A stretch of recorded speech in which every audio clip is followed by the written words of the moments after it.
A'udhu billahi minash shaitanir rajim. Bismillahir rahmanir rahim. I welcome you all in our today's online session. Hope you all are fine and having good health. I share my screen with you guys. Is my screen shared with you guys or voice is clear? Can anybody confirm me? Yes sir clear है। Yes, sir. Ji, Yes, sir. Clear है. thank you very much. We start today's session with the verse of Holy Quran.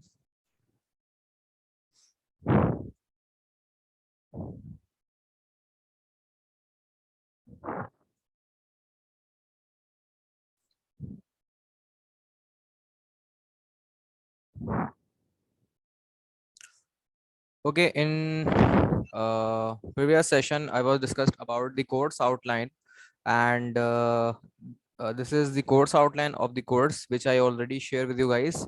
And if you can see the objective of the course to provide knowledge about effect of increasing transmission voltage level and different breakdown mechanism to enable students to familiarize with the theory and practical of high voltage technology. These scenarios that we will going to discuss in the course which we call high voltage technology, and these are the major contents which we going to discuss in this course. And further, the learning objective by which we are categorize our quiz assignment mid and final by this OB based CLOs and PLOs.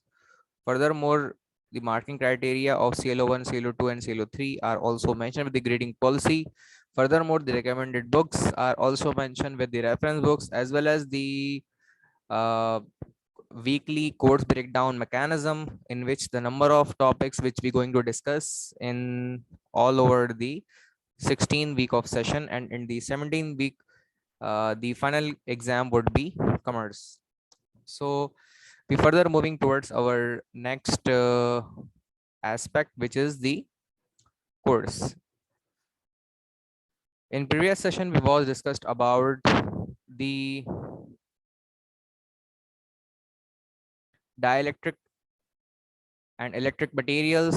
After that, we discuss about the electrical breakdown, which are also further divided into two parts: local breakdown and global breakdown. Up till now, any one of you have any kind of question, query, or difficulty, please feel free to discuss. I will answer the kind of questions and resolve your queries if you have in your mind. So hopefully all the things been clear and no one have the kind of question. So I am going to uh, discuss further the number of topics. The dielectric breakdown depends upon the composition of dielectric material, presence of impurities, that is light in between or mixing of the substance which is the dielectric material which is placed in between the electrodes, either the anode cathode, either the phase neutral or phase to phase. Further, the dielectric breakdown also depends upon the pressure, humidity, temperature, electric field configuration, gap, electrode material, duration, and that how much the interval of time that taken by the breakdown, that in short we can say a duration of that dielectric breakdown period of duration, magnitude and the waveform of the applied voltages. We also impose by or understand by the magnitude by which the high spike of voltage that is appear in the form of magnitude in the breakdown aspect.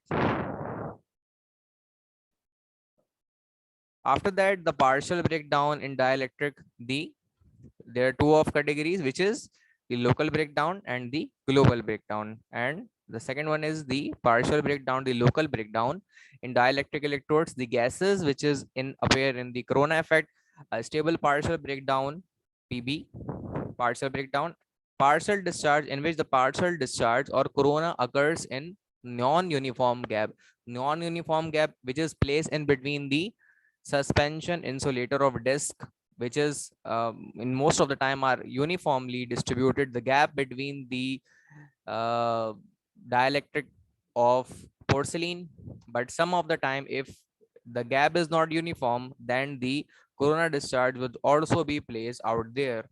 So the gap should be uniform. Solid and liquid. Surface breakdown or cracking, we can also set is take place on the surface of solid or a liquid. So the breakdown partially that is appear in between two of the types, which is the gases, and number second category is solid and liquid. Breakdown gases we also discussed in last lecture, that is the process which takes place when air gap changes from insulator to a conductor.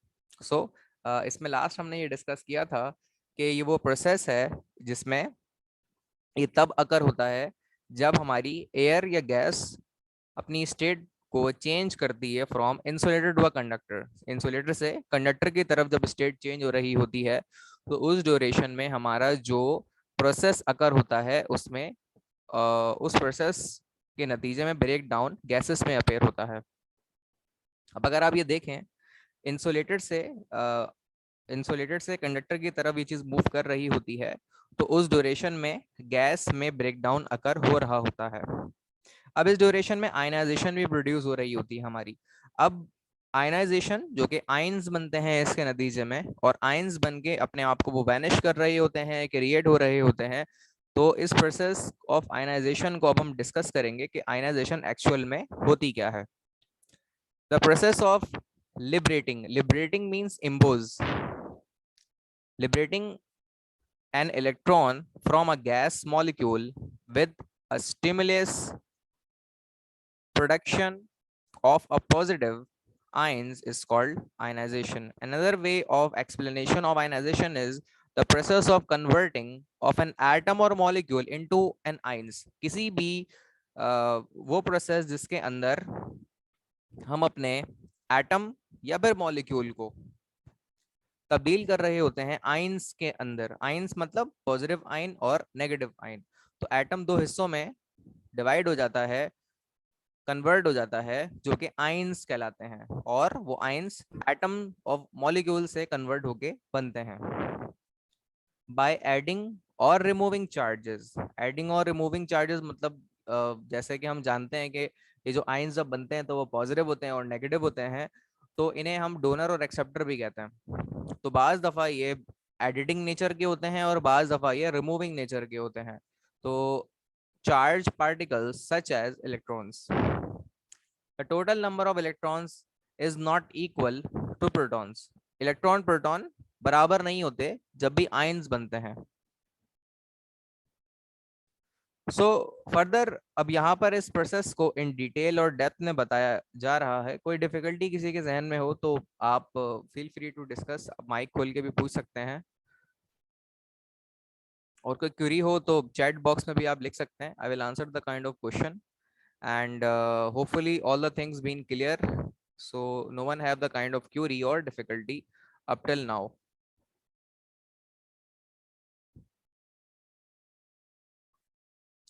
So further we are moving. Ionization का जो process होता है उसमें energy source electron, ये तो हम जानते हैं कि जो एटम का स्ट्रक्चर होता है उसमें दो हिस्से होते हैं एटम के स्ट्रक्चर के अंदर।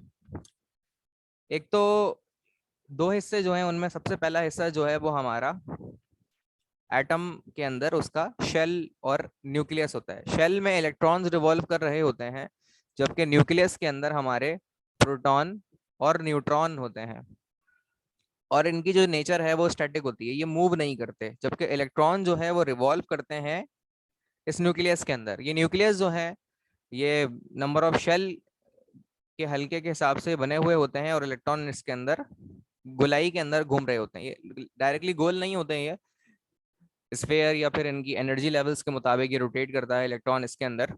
और इलेक्ट्रॉन जब रिवॉल्व कर रहा होता है तो नंबर ऑफ शेल्स के हिसाब से इलेक्ट्रॉन उसमें फिल होते हैं। जैसे पहले शेल के अंदर 2 इलेक्ट्रॉन आते हैं, फिर दूसरे के अंदर 8 होते हैं, और इस तरीके से 2n² के अंदर आई थिंक ये फॉर्मूला बनता है। और उस हिसाब से ये शेल के जो नेम्स होते हैं वो KLMN करके इस तरह शेल के नेम होते हैं। तो हम इस डिटेल की तरफ जाने की बजाय हम इसको थोड़ा समराइज करते हैं और डिस्कस करते हैं कि ये जो न्यूक्लियस होता है इसमें हमारे प्रोटॉन न्यूट्रॉन होते हैं, और जो इलेक्ट्रॉन होते हैं वो हमारे शेल में रिवॉल्व कर रहे होते हैं। जितना बड़ा एटम का स्ट्रक्चर होगा उतने ज्यादा शेल होंगे, और उन शेल के अंदर नंबर ऑफ इलेक्ट्रॉन्स भी उस हिसाब से फिल हुए होंगे। अब लेट से हम ये सपोज कर लेते हैं कि ये एक एटम का स्ट्रक्चर है और इसके आखिरी वाला जो शेल है उसके अंदर इलेक्ट्रॉन मौजूद है। जैसे एक ये इलेक्ट्रॉन है, दूसरा ये इलेक्ट्रॉन, तीसरा और ये चौथा इलेक्ट्रॉन जो इसमें आपको नजर आ रहा है दूसरे शेल के अंदर, एनर्जी सोर्स आके इसको स्ट्राइक करती है और उससे इलेक्ट्रॉन जो है वो गेट नॉक ऑफ, यानी वो बाहर चला जाता है। ठीक है, तो एक तरीके से एनर्जी सोर्स से इलेक्ट्रॉन एनर्जी एब्जॉर्ब कर लेता है। जब उसमें एनर्जी स्ट्राइक होती है एक इलेक्ट्रॉन को, तो इलेक्ट्रॉन वहां से नॉक आउट हो जाता है, बाहर आ जाता है। और उसके नतीजे में, और क्योंकि इलेक्ट्रॉन है तो इसकी जो नेचर होगी वो नेगेटिव ऑफ चार्ज पार्टिकल के तौर पे वो बाहर निकलेगा, और एक्साइटेशन एनर्जी के साथ ये बाहर रिमूव हो जाता है अपने शेल से।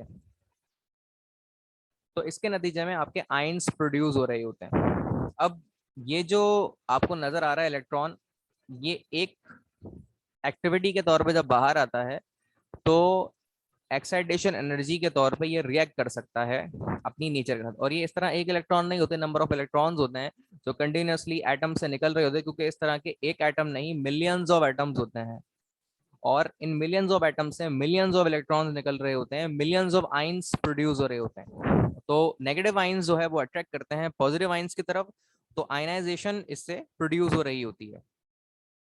आयनाइजेशन के जो फैक्टर्स होते हैं जिनमें वो डिपेंड करती है, उनमें प्रेशर होता है, एयर प्रेशर है या एनर्जी का प्रेशर है, हीट एक्सटेंसिव इससे भी प्रोड्यूस हो सकती है, electrode surface condition, electrode configuration, presence of partial particles in initial flow, ये सब भी फैक्टर्स होते हैं जो डिपेंड करते हैं आयनाइजेशन की तरफ से। The shell are the path around nucleus, nucleus के इर्द गिर्द शेल बने हुए होते हैं, यानी उसका एटम का दूसरा हिस्सा जो शेल है और पहला हिस्सा उसका न्यूक्लियस है। इन शेल में से इलेक्ट्रॉन्स जो हैं वो रिवॉल्व कर रहे होते हैं इन शेल में। These shells are named as KLMN, जैसे कि मैंने बताया थे इन शेल के नाम होते हैं, पहला शेल K होता है, दूसरा शेल L होता है, और आगे जो जब नंबर ऑफ स्ट्रक्चर बढ़ रहा होता है तो उसके हिसाब से नंबर ऑफ शेल बढ़ने के साथ साथ इलेक्ट्रॉन की फुलफिलमेंट भी बढ़ती है।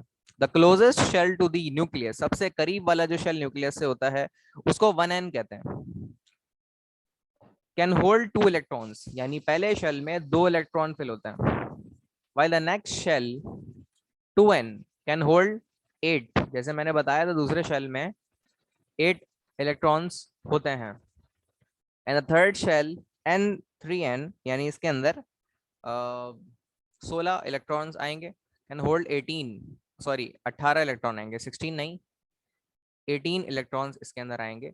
पहले में 2 आते हैं, दूसरे में 8, फिर 18, और फिर ये series of shell fulfilment electron की चल रही होती है। इसका एक फॉर्मूला होता है 2n to the power n, उसके जरिए से नंबर ऑफ शेल्स ये चल रहे होते हैं। The number of electron in the outermost shell, outermost shell उसे कहते हैं जो सबसे एटम के स्ट्रक्चर में सबसे आखिर का जो शेल होता है उसे आउटर मोस्ट शेल कहते हैं। आउटर मोस्ट मीन्स सबसे आखिरी का या सबसे बाहर वाला आखिरी shell of a particular atom determines its reactivity or tendency to form chemical bonds with other atoms। अच्छा, ये जो शेल होता है ये म्यूचुअल शेयरिंग ऑफ इलेक्ट्रॉन का भी बायस बनता है, यानी एक इलेक्ट्रॉन ऑफ एटम जब दूसरे इलेक्ट्रॉन ऑफ एटम के साथ अपनी इलेक्ट्रॉन्स की शेड पेयर बना रहे होंगे या म्यूचुअल शेयरिंग कर रहे होंगे, covalent bond, single covalent bond, double covalent bond, triple covalent bond, तो उस बॉन्डिंग के नतीजे में इलेक्ट्रॉन्स आपस में जो एटम शेयर कर रहे होते हैं उसमें ये आखिरी वाला शेल अपना रोल प्ले कर रहा होता है। अच्छा, यहाँ तक कोई सवाल किसी के जहन में है तो पूछ लीजिए, और अगर कोई सवाल नहीं है तो माइक को म्यूट कर दीजिए, क्योंकि वो फिर नॉइस का बाइस बनता है। ओके, एन एनालॉजी की तरफ अब हम आएंगे इसमें कि कंडक्टर जो कि डाइलेक्ट्रिक वोल्टेज का बाइस बन रहा होता है, उसमें dielectric breakdown happens above a certain, dielectric breakdown मतलब दो इलेक्ट्रॉन के दरमियान जो हाई वोल्टेज के नतीजे में आयनाइजेशन हो रही होती है, या उस ब्रेकडाउन ऑफ वोल्टेज की बात हो रही है। Difference of voltage between inside and outer side of the dielectric यानी कि जो बाहरी जानिब और अंदरूनी जानिब जो आपकी डिफरेंस ऑफ वोल्टेज प्रोड्यूस हो रहा होता है डाइलेक्ट्रिक के अंदर, ये उस वोल्टेज डिफरेंस की बात हो रही है। Water channel pipe wall pressure भी है। Mechanical failure happens above a certain difference of pressure between the inside and outer side of the pipe wall. In the reality, it's an electric field which counts, and in reality, it's an mechanical stress which counts. अच्छा, ये जो aspects बताए जा रहे हैं ये electric field side के हैं या इलेक्ट्रिक फील्ड एस्पेक्ट रिलेटेड ये पॉइंट्स हैं, और ये मैकेनिकल एस्पेक्ट रिलेटेड पॉइंट्स हैं, जो कि एक दूसरे का कंपैरेटिव एनालिसिस एनालॉजी के तौर पे बताया जा रहा है कि इलेक्ट्रिक एस्पेक्ट से अगर हम देखें तो उसके ये पॉइंट्स हैं, और मैकेनिकल एस्पेक्ट से देखें तो उनके अंदर ये पॉइंट्स मैप होते हैं। A pressure test of water circuit is equivalent to a high voltage test. You want no leakage up to the given stress level. अच्छा, बाज दफा हम हाई वोल्टेज टेस्ट कर रहे होते हैं तो उसमें हाई वोल्टेज टेस्ट जो है असल में वो प्रेशर टेस्ट जा रहा होता है, जिनमें इलेक्ट्रॉन्स को हम प्रेशराइज कर रहे होते हैं जो कि वो मूव करते हैं अपने एक इलेक्ट्रोड से दूसरे इलेक्ट्रोड की तरफ, और उसके नतीजे में हाई वोल्टेज टेस्ट परफॉर्म हो रहा होता है और इलेक्ट्रॉन्स के ऊपर जो है वो खासा प्रेशर होता है जब वो मूव कर रहे होते हैं। अच्छा, वहां पर अगर लीकेज हमें चेक करनी होती है तो अगर लीकेज कहीं पे फुलफिल हो जाए तो वहां से पाथ बन रहा होता है, और जो सर्किट हमारा डिस्कनेक्ट हम नहीं चाहते वहां पर वो हो जाता है, उसके नतीजे में हाई वोल्टेज टेस्ट परफॉर्म हो पाता है। तो हाई वोल्टेज टेस्ट जिस तरीके से हमने अपने पिछले लेक्चर्स में भी डिस्कस किया था कि जो हमारी इंसुलेशन टेस्ट होती हैं, अर्थ टेस्ट हो गए या फिर short circuit test, open circuit test, इन सब के अंदर हमें कंप्लीट पाथ चेक करना होता है। अगर आपका पाथ कंप्लीट है, कहीं से लीकेज नहीं है या शॉर्टेज नहीं है या फिर इनकम्प्लीशन नहीं है, तो सर्किट बिल्कुल कंप्लीट होकर पूरा पाथ बनाते हुए आपको विदाउट लीकेज अपने sending receiving voltage of signal हासिल हो जाएंगे। लेकिन अगर कहीं से लीकेज हो रही होगी तो आपके सेंडिंग वोल्टेज रिसीविंग वोल्टेज के बराबर नहीं होंगे या फिर रिसीविंग पे वोल्टेज मिलेंगे ही नहीं। तो ये लीकेज, इनकम्प्लीशन और ओपन सर्किट का बायस बन सकती है। तो ये जो हाई वोल्टेज टेस्ट होते हैं, जिस तरह मैगरिंग का टेस्ट हो गया, नॉन डिस्ट्रक्टिव टेस्टिंग हो गए, और ये सारे टेस्टिंग जो हमने डिस्कस किए थे परफॉर्म किए जाते हैं, open circuit test, short circuit test, earth fault test, और इस किस्म के सारे जो टेस्ट हमने डिस्कस किए थे उनके अंदर ये सारी चीजें हमारी हाई वोल्टेज टेस्ट के नतीजे में परफॉर्म हो रही होती है। और हाई वोल्टेज टेस्ट के अंदर जो इन डेप्थ अगर हम डिस्कस करें तो वोल्टेजेस, हाई वोल्टेज जो प्रोवाइड किए जा रहे होते हैं उसमें इलेक्ट्रॉन्स को प्रेशराइज करके मूव किया जा रहा होता है, जो वो अपनी एक डेस्टिनेशन पर पहुंचे किसी एक मुकाम से दूसरे मुकाम तक। फर्दर मोर अगर हम इसके प्रोसेस की बात करें तो आयनाइजेशन बाय कोलिजन, आयनाइजेशन करने के बहुत सारे तरीके हैं। उनके अंदर हम मूव कर रहे होते हैं नेगेटिव आयंस को पॉजिटिव आयंस या पॉजिटिव आयंस को नेगेटिव आयंस की तरफ। अच्छा, ये फिर कन्वेंशनली दो तरह के वे ऑफ करंट फॉलोइंग की हम बात करते हैं। आपने शुरू में सुना होगा कि करंट फ्लो करता है नेगेटिव से पॉजिटिव की तरफ या पॉजिटिव से नेगेटिव की तरफ। तो डायरेक्शन ऑफ करंट जो है वो टू वेज होती है। अगर हम उसे नेगेटिव को पॉजिटिव की नेगेटिव से पॉजिटिव की तरफ अगर करंट फ्लो करें तो इस करंट को इलेक्ट्रॉनिक करंट कहा जाता है। और एक वो करंट जो कि पॉजिटिव से नेगेटिव की तरफ फ्लो करता है उसे कन्वेंशनल करंट कहते हैं। ठीक है, पॉजिटिव से नेगेटिव की तरफ करंट अगर फ्लो करे तो उसे हम कन्वेंशनल करंट कहते हैं, और वो करंट जो कि नेगेटिव से पॉजिटिव की तरफ मूव करे उसे हम इलेक्ट्रॉनिक करंट कहते हैं।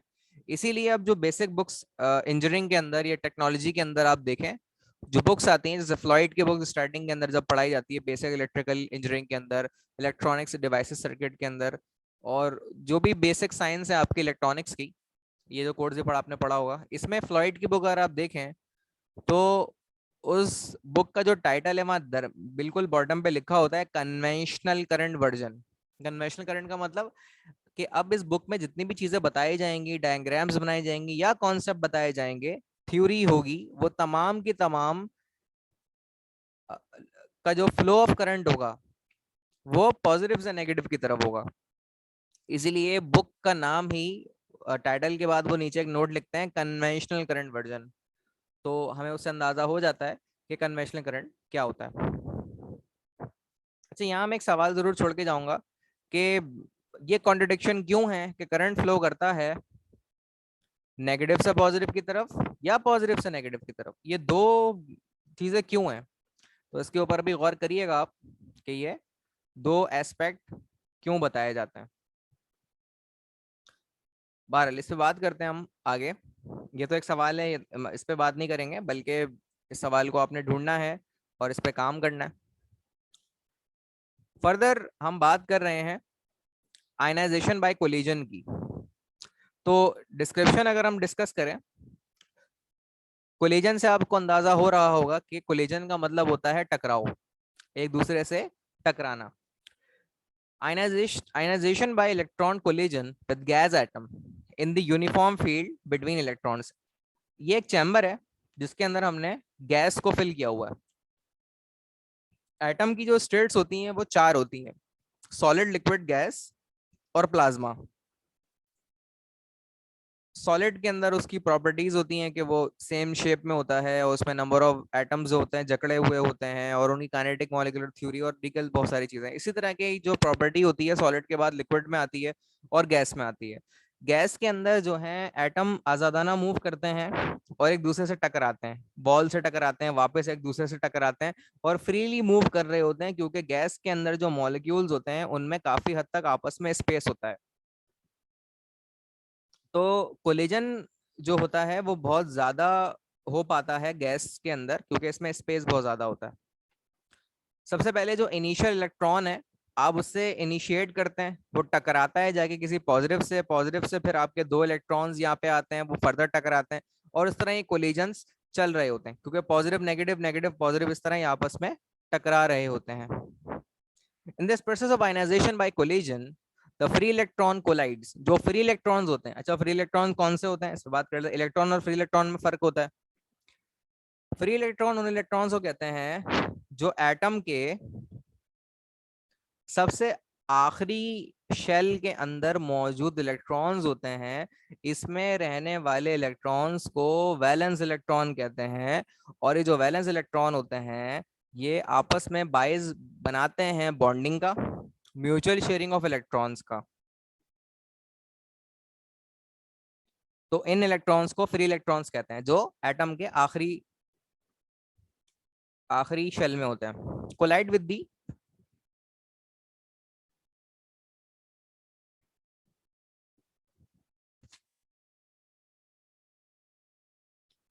ओके जी, free electron collide with the neutral gas molecules and give rise to a new electron and a positive ion। तो ये आपस में कोलाइड कर रहे होते हैं और new electron and a positive ions के जरिए से ये प्रोड्यूस हो रहे होते हैं, स्ट्राइक कर रहे होते हैं। If we consider a low pressure gas column in which an electric field E is applied across two plain parallel electrodes, then any electron starting at the electrode will be accelerated more and more between collisions with other gas molecules during its travel towards the anode। जब वो cathode से anode की तरफ move कर रहा होता है, cathode negative होता है, एनोड पॉजिटिव होता है, तो अपनी इस ट्रैवलिंग ऑफ वे के अंदर वो मल्टीपल इलेक्ट्रॉन्स और प्रोटॉन से स्ट्राइक कर रहा होता है और उसके नतीजे में आपके आयंस पैदा हो रहे होते हैं। तो ये भी एक आयनाइजेशन का एस्पेक्ट है जिसके जरिए से आपके आयंस प्रोड्यूस हो रहे होते हैं। Another way of ionization is photoionization। Electrons of lower energy than ionization energy, जिसको हम इलेक्ट्रॉन ऑफ वोल्टेज इनिशियल कहते हैं, may be on collision excite the gas atom to higher states. मतलब एक एटम के अंदर इलेक्ट्रॉन है और आपने उसको एक्साइटेशन एनर्जी प्रोवाइड कर दी, जिसके नतीजे में वो एक्साइड होकर कोलिजन का बाइस बनता है, एक्साइड होता है और कोलिजन का बाइस बनाता है। अगर आपने लास्ट पिक्चर याद हो आपको, इसकी बात हो रही है। एटम बड़े मजे से अपने शेल में रिवॉल्व कर रहा था, एनर्जी सोर्स आपने स्ट्राइक करी और स्ट्राइक करने के बाद इलेक्ट्रॉन एक्साइड हो गया और अपना शेल छोड़ के बाहर आ गया।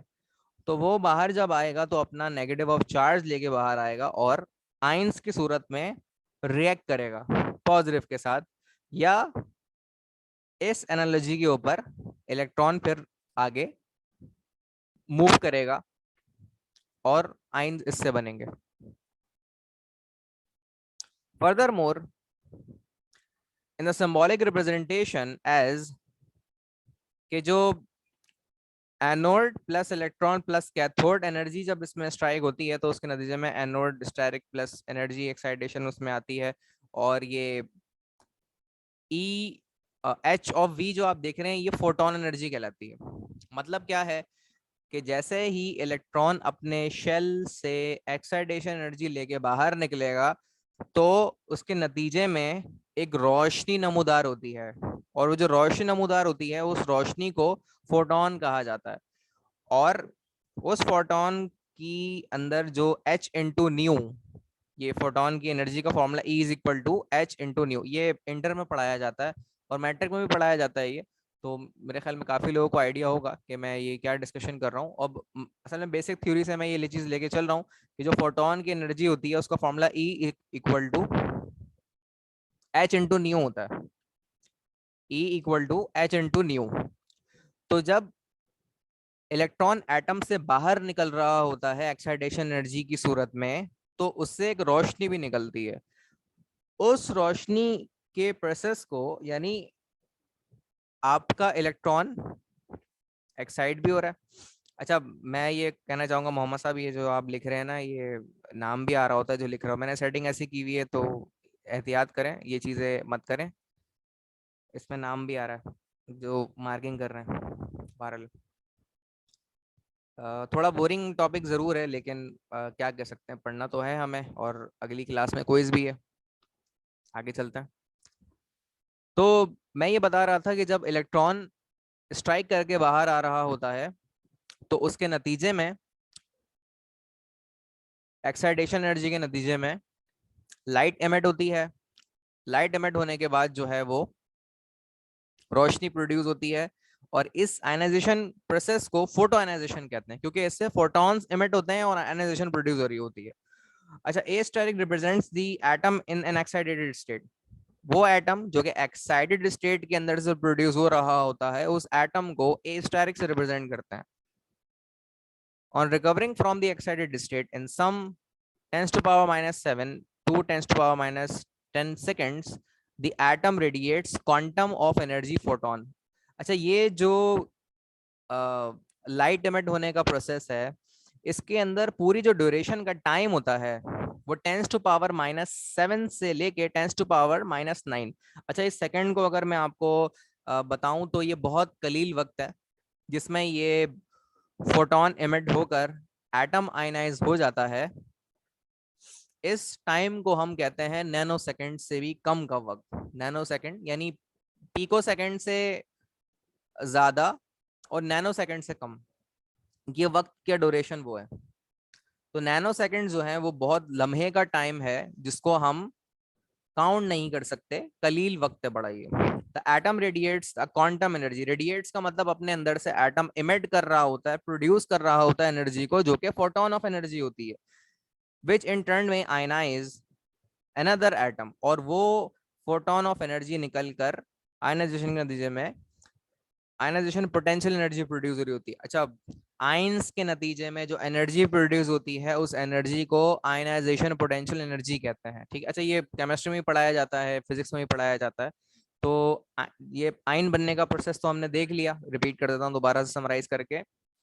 बेचारा जो एटम है वो शेल के अंदर रिवॉल्व कर रहा होता है बड़े मस्ती से, एनर्जी सोर्स एक आती है और वो एनर्जी सोर्स आके एटम ऑफ शेल को स्ट्राइक करती है। जब वो स्ट्राइक करती है तो उसके नतीजे में आपका एटम के स्ट्रक्चर में से जो इलेक्ट्रॉन होता है वो इमिट होके बाहर आ जाता है।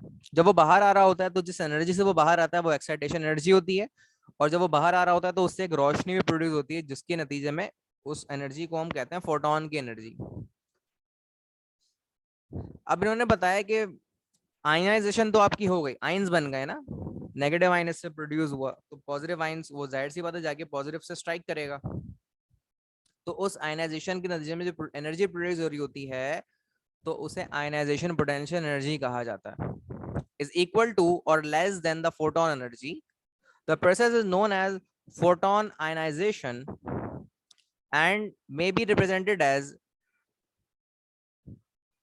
the atom of excited state plus h into nu. This is the energy of photon plus a plus sorry, after the reaction it is a plus the electron. अब इसमें ये बताया जा रहा है कि जब आप का एटम एक्साइट होता है फोटोन की एनर्जी के साथ, तो असल में वो एक्साइटेड एटम होके बाहर निकलता है और एक इलेक्ट्रॉन उससे आयनाइजेशन का प्रोड्यूस हो रहा होता है, where A is represent the neutral atom और molecule and h v the photon energy. अच्छा, इसी के साथ साथ जो नेक्स्ट कैटेगरी ऑफ आयनाइजेशन बताई जा रही है वो सेकेंडरी आयनाइजेशन है। अब तक अगर कोई सवाल किसी के जहन में है तो पूछ लीजिए, मैं जवाब दे दूंगा। कोई डिफिकल्टी हो तो डिस्कस कर लीजिए। Anyone have if any kind of question, query or difficulty, please feel free to discuss. Okay, the third category, which is the secondary ionization. Secondary ionization process by which the secondary electrons are produced, the one which sustain or discharge after it is established due to the ionization by collision and photoionization. So this is one of the another category of secondary ionization, जिसके नतीजे में ionization हमारी collision of ionization और photo ionization जिससे produce हो रही होती है, इस कैटेगरी को सेकेंडरी आयनाइजेशन कहा जाता है। ओके, फर्दर मोर हम आगे डिस्कशन करें अगर इस बात पे, electron emission due to positive ion impact. Electron का जो इम्पैक्ट है, अब पॉजिटिव आयंस का जो इम्पैक्ट है वो क्या है? Positive ions are formed due to the ionization by collision. जब इलेक्ट्रॉन कोलाइड कर रहे होते हैं किसी पॉजिटिव से, या इलेक्ट्रॉन इलेक्ट्रॉन से कोलाइड कर रहे होते हैं, तो वहां पर आपके पॉजिटिव आयंस भी प्रोड्यूस हो रहे होते हैं बाय फोटो आयनाइजेशन। वो प्रोसेस फोटो आयनाइजेशन का हमने अभी देखा। फोटो आयनाइजेशन क्या होती है कि जब इलेक्ट्रॉन अपने शेल से निकल के बाहर आ रहा होता है तो उस सूरत में एक रोशनी फोटोन प्रोड्यूस होती है, उस चीज को फोटो आयनाइजेशन कहा जाता है। And being positively charge they travel towards the cathode, और वो ट्रेवल कर रहा होता है कैथोड की तरफ से। ठीक है, कैथोड आपका क्या होता है? नेगेटिव, और एनोड क्या होता है? Positive. A positive ion approaching a metallic cathode, it can cause emission of electrons from the cathode by giving its kinetic energy on impact. If the total energy of the positive ion, namely the sum of its kinetic energy and the ionization energy, is greater than twice the work function of a metal. अच्छा, work function क्या होता है जनाब? ये Einstein ने बताया था कि जब एक खास सूटेबल फ्रीक्वेंसी की रोशनी, लाइट किसी एक मेटल सरफेस के ऊपर पड़ती है तो उसके नतीजे में इलेक्ट्रॉन उस मेटल से इजेक्ट होते हैं और वर्क फंक्शन परफॉर्म होता है। ये स्टेटमेंट जो बताया था इसे फोटो सिंथेसिस का प्रोसेस भी कहते हैं, और आइंस्टाइन ने इसके बारे में बताया था। Is greater than twice the work function of the metal, then one electron will be ejected. Eject मतलब निकलना, नमूदार होना। And the second electron will neutralize the ion. इस प्रोसेस को मैं दोबारा रिपीट कर देता हूँ। फोटो इलेक्ट्रिक इफेक्ट कहते हैं इस प्रोसेस को। फोटो इलेक्ट्रिक इफेक्ट क्या होता है कि मिसाल के तौर पे एक खास मेटल सरफेस रखा हुआ है, उस मेटल सरफेस की ये खासियत होती है जब उसके ऊपर एक खास सूटेबल फ्रीक्वेंसी की लाइट स्ट्राइक करेगी, नमूदार होगी उसके ऊपर, तो उसके अंदर से इलेक्ट्रॉन निकलेंगे और वो किसी दूसरे मेटल की तरफ मूव करेंगे, इजेक्ट होके निकलेंगे और दूसरे मेटल की तरफ मूव करेंगे। तो इसके नतीजे में वर्क फंक्शन परफॉर्म होता है, यानी सर्किट कंप्लीट हो पाता है। ये बिल्कुल इसकी एप्लीकेशन ऐसे ही, आप किसी मॉल के अंदर एंटर होते हैं और जैसे ही आप उसके दरवाजे की तरफ मूव करते हैं, उसका दरवाजा खुद ब खुद ही खुल जाता है। अगर आप उसके दरवाजे के ऊपर देखें तो वहां पर एक फोटो सेल लगा हुआ होता है। उसके अंदर ना दो सेंसर सेंसर के दो हिस्से होते हैं, एक सेंड करता है, एक रिसीव करता है। तो सेंडिंग सिग्नल जब आपके माथे के ऊपर स्ट्राइक करता है और रिसीव होके उस फोटो सेंसर की तरफ रिसीव होता है। तो उसे उसे अंदाजा हो जाता है कि कोई ऑब्जेक्ट आया है, तो वर्क फंक्शन परफॉर्म करता है और दरवाजा आपके लिए खोल देता है। और जब तक आप उसकी रेंज में नहीं आते तो वर्क फंक्शन परफॉर्म नहीं करेगा। तो ये बिल्कुल सेम काम जो है वो फोटो सेल का है। ओके जी, कोई सवाल यहाँ तक किसी के जहन में है तो पूछ लीजिए। नेक्स्ट जो एस्पेक्ट है वो हमारा electron emission due to photons हम डिस्कस करेंगे। तो कॉज एंड इलेक्ट्रॉन, अगर कोई सवाल किसी के जहन में है तो पूछ लीजिए, और जो सेशन की अटेंडेंस है वो अभी लेकर ग्रुप पे शेयर कर दीजिए, कोई भी आप में से। to to cause an electron to escape from a metal, it should be given enough energy to overcome the surface potential barrier. The energy can also be supplied in the form of photon, ultraviolet light of a suitable frequency. Electron emission from a metal surface occur at the critical condition. ये बिल्कुल same scenario ऐसा ही है कि जब एक खास suitable frequency की जो लाइट स्ट्राइक होती है एक मेटल सरफेस से, तो उससे फोटोन की सूरत में, लाइट की सूरत में इलेक्ट्रॉन्स इमिट होते हैं और वो वर्क फंक्शन परफॉर्म करते हैं और आपका सर्किट कंप्लीट हो रहा होता है। बिल्कुल सेम एप्लीकेशन वही है जो कि हमने फोटो सेल के